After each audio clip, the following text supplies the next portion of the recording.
Hello, I am Adrienne Alpert, and our guest is A.J. Duffy, president of the Teachers Union, United Teachers Los Angeles. And our first topic is charter schools, UTLA and charter schools specifically, the reform plan that is turning over failing schools to nonprofit operators. Mr. Duffy, in August, you said outside control of 250 schools could, quote, lead to chaos in the education system in the city. By last month, UTLA sounded like it was preparing to take part in the public school choice resolution. Where does UTLA stand right now? Well, our position is that the gift of public property to outside entities is probably illegal. We are going to fight against it. We believe that the school board is giving away their job, which is to fix public education rather than give it away. However, since we helped get the district to this point, this is a product of breaking down the bureaucracy. We are going to take the opportunity to put in plans so that local control of schools can stay in the hands of teachers and administrators and parents. Specifically then, do teachers, are they formulating plans to take over some schools as charters being operated by teachers? No, not as charters, but as public schools. We are currently working with the 12 schools that were mentioned in the immediate cohort that will be up for grabs, as it were. We're working with all of those schools. We're working with their administrators, along with the Administrators Union and our teachers and parent community groups. I want to get back to some questions about that, but also very much in the headlines this past week. California removing a legal ban on using the results of student achievement tests to evaluate teachers. Governor Schwarzenegger just signed the bill this past week, and that bill lifts at least one barrier to California and specifically L.A., in particular, applying for some of the $4.5 billion in President Obama's race to the top money for schools. What's your reaction to the governors signing this measure, tying teachers to achievement in the classroom? Well, we think that that's a poor way to go. It is not a measure that can really determine how good a teacher is. Test scores are very variable. It's been written, and I believe it's accurate, that teachers in the more affluent areas will be fine, and teachers in less affluent areas who have to overcome more difficulties because of socioeconomic situations in the communities are going to have a more difficult time. And also there's something inherently wrong in using one gauge of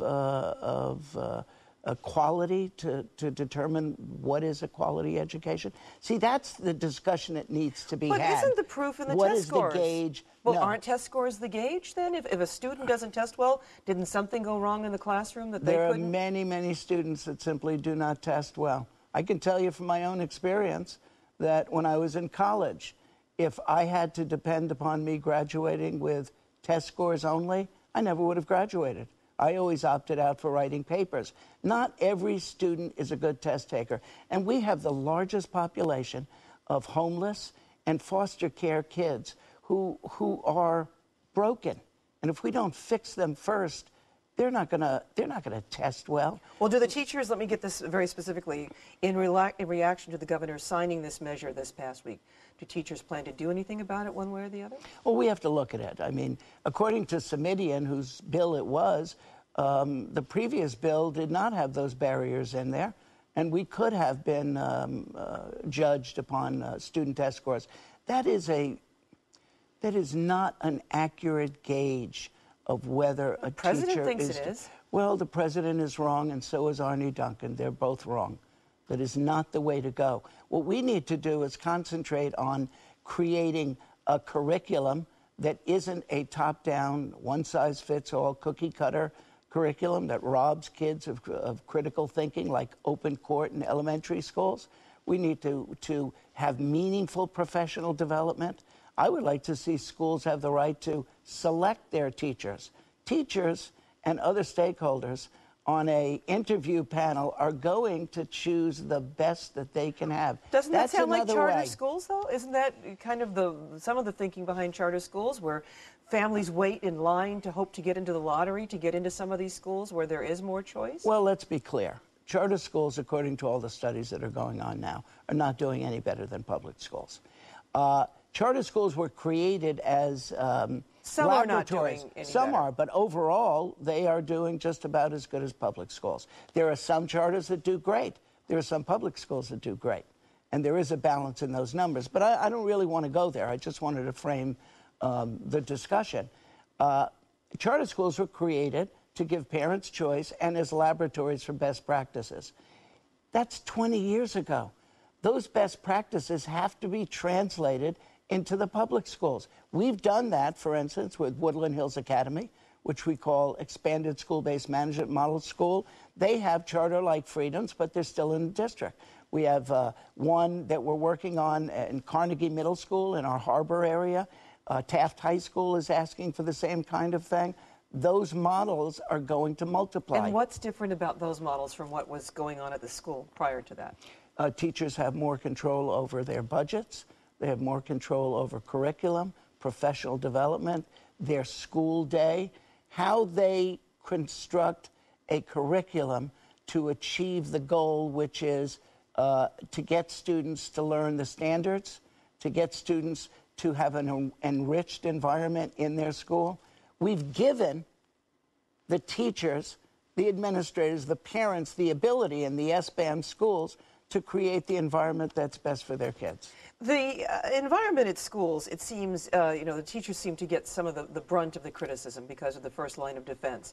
And yet some teachers feel that they would like to be able to run their own schools. What are you going to do with those who say, let's try it. Let's have UTLA just try it ourselves? We want to support them. We're in conversation at UTLA now in our governing bodies about the pilot schools, which started in the Belmont Zone of Choice in District 4.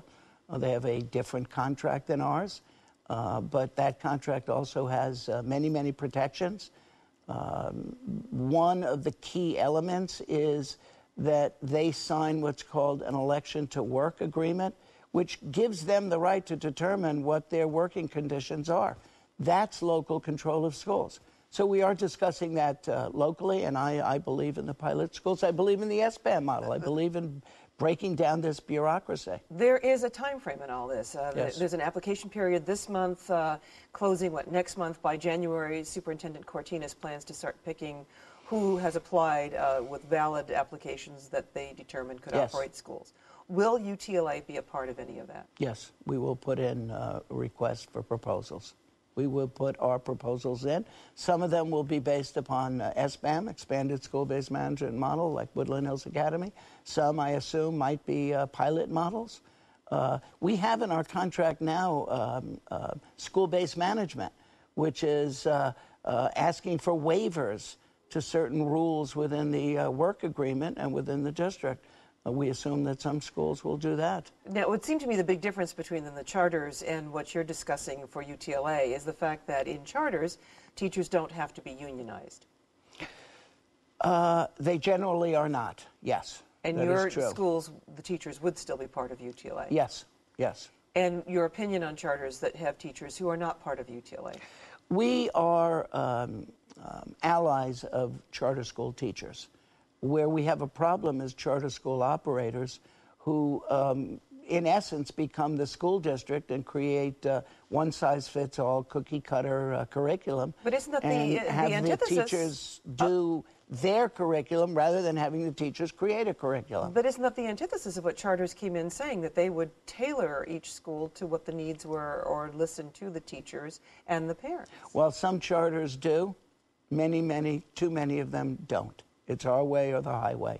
But you know what? There's people who say all we care about is the dues, and that is absolutely not correct. If we did, there'd be nobody in the teaching profession, because God knows there's not enough money in there.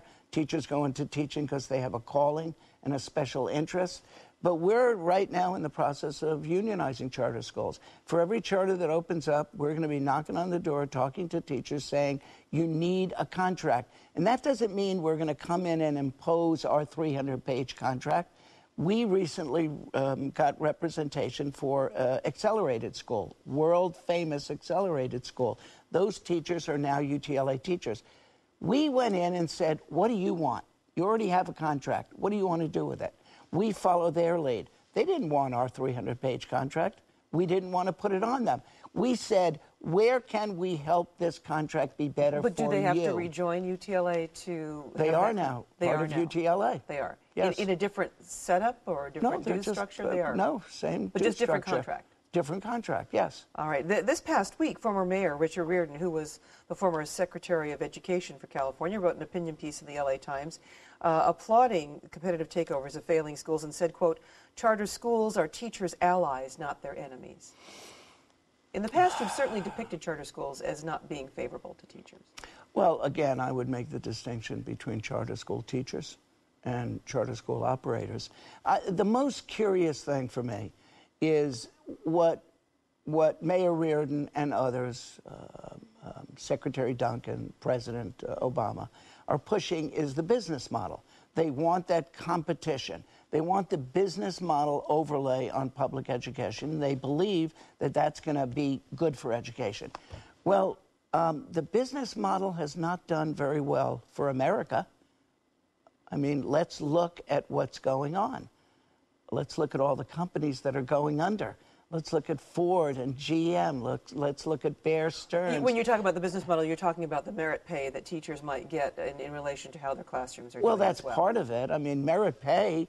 How do you reward a fourth grade teacher who comes up with good test scores when the base for those test scores were also helped by the third grade teacher, the second grade teacher, the first grade teacher, and the kindergarten teacher? How does the superintendent reward his top administrators who are going to have merit pay? Got me. I would not have done it. I mean, you look at a job description, you look at the pay, you look at the circumstances, the challenges, and you make a decision as to whether you want to do that job. Extra pay, that's like a car salesman. Sell 10 today, we'll give you extra money.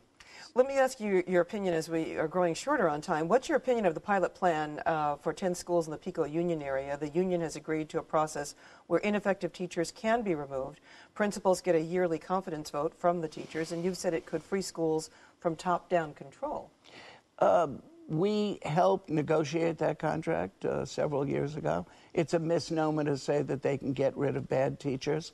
The same protections that exist in our large contract exist in the pilot school contract. And as a matter of fact, there's virtually similar language in both contracts that allow principals to remove and move poor teaching.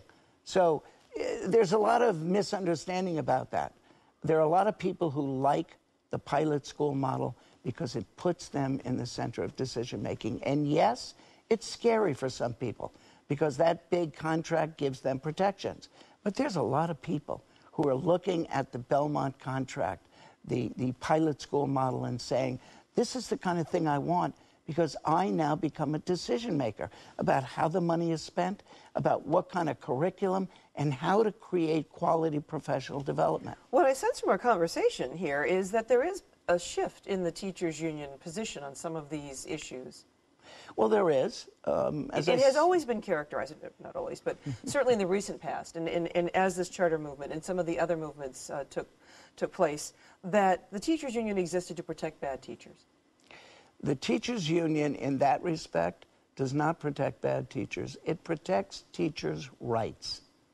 That's one of the many things we do, protect teachers' rights. It's a misnomer to say we protect bad teachers.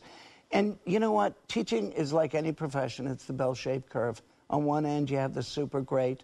In the middle, you have a vast, vast majority of teachers who do a really good job. And at the other end, you have some who don't belong in the profession. I have always maintained, and I have not changed my position, that if an administrator wants to get rid of somebody who is truly a bad teacher, then they can. What they need to do is give that person advice and guidance and assistance. If that person does not get better, you have to keep observing and write that person up. And if they truly do not belong in that profession, then they shouldn't be in it. We brought peer assistance and review into the district, which is a system whereby if a teacher gets a below standard evaluation, they're automatically in peer assistance and review to help them become better. And finally, what ultimately, if we can in a sentence, is going to improve education in LAUSD? Local control of schools by public school teachers, stakeholders, parents, administrators. Let us have control of the schools. Give us what you've given charters, the ability to have smaller classes, the ability to create our curriculum and our professional development, control our budgets. All right. A.J. Duffy, President of United Teachers Los Angeles, thank you for joining us. Thank you.